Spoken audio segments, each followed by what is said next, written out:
Welcome to our special Educare. এটা কিন্তু আমাদের সেকেন্ড ইউটিউব চ্যানেল। যারা এই চ্যানেলে প্রথমবার ভিজিট করছো তাদের উদ্দেশ্যে একটাই রিকোয়েস্ট, চ্যানেলটিকে সাবস্ক্রাইব করে ভিডিওটি শুরু থেকে শেষ অবধি দেখো।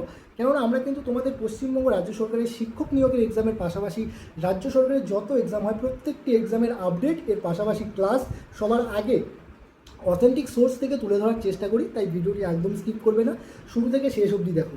আজকের এই ভিডিওতে যে আলোচনার বিষয়, যেটা গুরুত্বপূর্ণ বিষয়, সেটা হচ্ছে তোমাদের যে গ্রুপ সি এবং গ্রুপ ডির যে রিক্রুটমেন্ট প্রসেস চলছে, যার এক্সাম হয়েছে, যার রেজাল্ট বাকি আছে, সেই এক্সামটির যে উপর কি ওবিসি কেসের ইম্প্যাক্ট কোনোভাবে পড়বে। যদি বা পড়ে তাহলে এর পেছনে যুক্তি কী থাকবে, যদি না পড়ে তাহলে এর পেছনে যুক্তি কী থাকবে।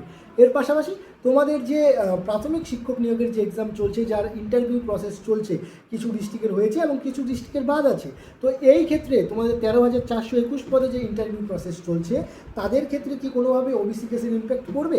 যদি বা পড়ে তাহলে কি এর পেছনে যুক্তি, এবং যদি বা না পড়ে তাহলে এর পেছনে কি যুক্তি, এই সমস্ত কিছু শুরু থেকে শেষ অবধি বিশ্লেষণ করব। ভিডিওটি একদম স্কিপ করবে না, তাহলে কিন্তু ভিডিওটির মূল বিষয় সেটা বুঝতে পারবে না।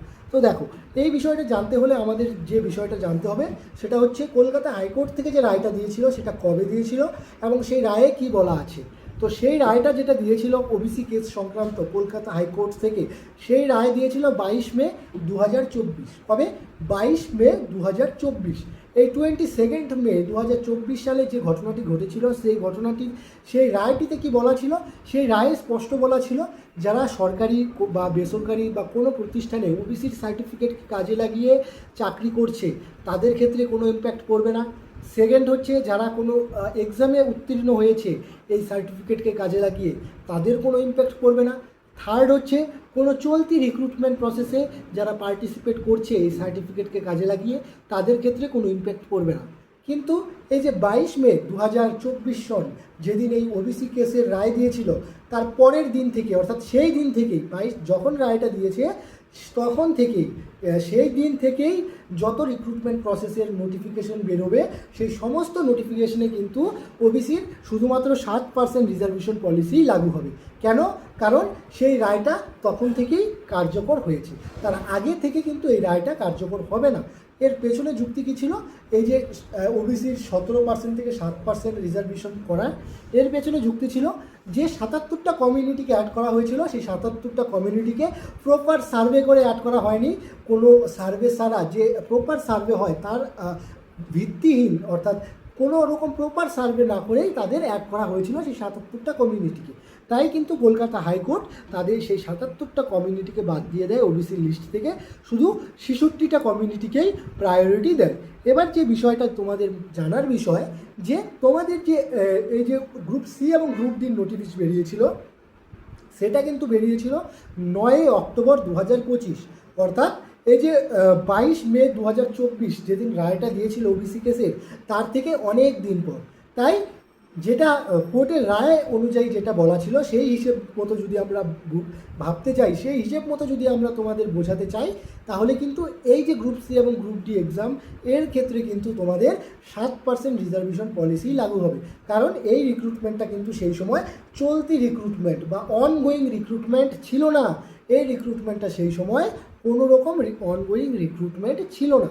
যদিও এর ভিত্তিতে এই যে রায়টা বেরিয়েছিল, এই রায়ের এগেনস্টে সেই সময়কার মুখ্যমন্ত্রী সুপ্রিম কোর্টের দ্বারস্থ হয়েছিল, কিন্তু পরবর্তী সময়ে গভর্নমেন্ট চেঞ্জ হয়ে যখন যায়, সেই সময় কিন্তু নতুন গভর্নমেন্ট এসে সেই কেসটাকে উইথড্র করে নেয়।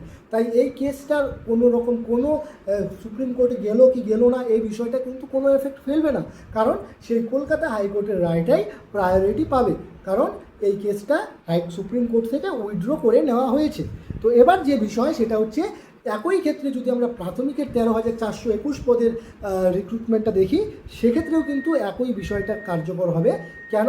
কারণ এই যে প্রাথমিকের 13,421 পদের শূন্যপদ, এটাও কিন্তু তোমাদের এক্ষেত্রেও যে নোটিফিকেশানটা বেরিয়েছিল, এটাও কিন্তু তোমাদের 2024 সন, অর্থাৎ 22 মের পর। তাই এক্ষেত্রেও কিন্তু এই সেম রিক্রুটমেন্ট প্রসেসের 7% পলিসি, অর্থাৎ 7% রিজার্ভেশন পলিসি কিন্তু লাগু হবে। এটাই কিন্তু স্বাভাবিক, কিন্তু এটা পুরোপুরি ডিপেন্ড করে গভর্নমেন্টের উপর।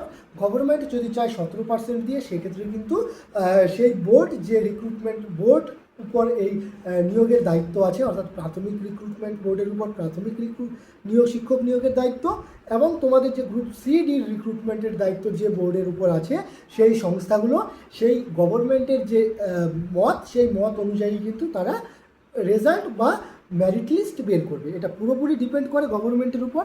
তবে যেটা রায় যেটা বেরিয়েছিল এবং যেটা এই নোটিশের ডেট সেইটা অ্যানালিসিস করে আমাদের টিম যেটা বুঝতে পেরেছে, আমরা যেটা অ্যানালিসিস করতে পেরেছি সেটাই আমরা এই ভিডিওর মাধ্যমে তোমাদের কাছে তুলে ধরার চেষ্টা করেছি। এবার দেখো, এবার যে বিষয়টা সেটা যদি এইভাবে লাগু হয়, অর্থাৎ এই 13,421 পদে যদি ওবিসি 7% লাগু হয়, তাহলে তোমরা অনেকেই আমাকে কমেন্ট বক্সে জানাবে বা অনেকের মনে এই কোশ্চেনটা থাকবে যে যারা 82 থেকে 89 পেয়েছে তাদের কি হবে। তো তাদের কি হবে এই বিষয়ে স্পেশাল একটি ডেডিকেটেড ভিডিও আমাদের প্লেলিস্টে করা আছে, আমাদের ইউটিউব চ্যানেলে গিয়ে ভিজিট করো এবং সেখানে গিয়ে দেখো প্লেলিস্টে দেওয়া আছে। সেই ভিডিওটা দেখলে তোমরা অবশ্যই বুঝতে পারবে যারা 82 থেকে 89 পেয়ে পাশ করেছে তাদের কি হতে চলেছে। কম্পিটিশন কি কমতে চলেছে, তারা কি বাদ যেতে চলেছে, নাকি তারাও পার্টিসিপেট করবে। তো এই পুরো বিষয়টা সেই ভিডিওতে তোমরা বুঝে যাবে। তো এই ছিল আজকের আপডেট। ভিডিওটি ভালো লাগলে অবশ্যই বন্ধুবান্ধবদের মধ্যে শেয়ার করো এবং চ্যানেলটিকে সাবস্ক্রাইব করে পাশে থাকো আমাদের, কেননা আমরা কিন্তু প্রতিদিন তোমাদের যে আপডেটগুলো হয় সেই আপডেটগুলো সবার প্রথমে তুলে ধরি, এবং শুধু তুলে ধরি না, এর পেছনে প্রপার যুক্তি কী আছে, প্রপার সোর্স কী আছে সেটা প্রথমে আমরা অ্যানালাইসিস করি। যদি আপডেটটি অথেন্টিক হয়, আপডেটটি ভ্যালিড হয়, তাহলেই কিন্তু আমরা প্রোভাইড করি। অন্যথা আমরা কিন্তু তোমাদের বিভ্রান্ত করার জন্য কোনো রকম ইনফরমেশন প্রোভাইড করি না। তো এই ছিল আজকের মূল কন্টেন্ট, আজকের মূল ভিডিওটি ভালো লাগলে চ্যানেলটিকে সাবস্ক্রাইব করে বেল আইকনটি প্রেস করে রাখো, যাতে পরবর্তী ক্লাসের আপডেট সবার আগে তোমার কাছে পৌঁছে যায়।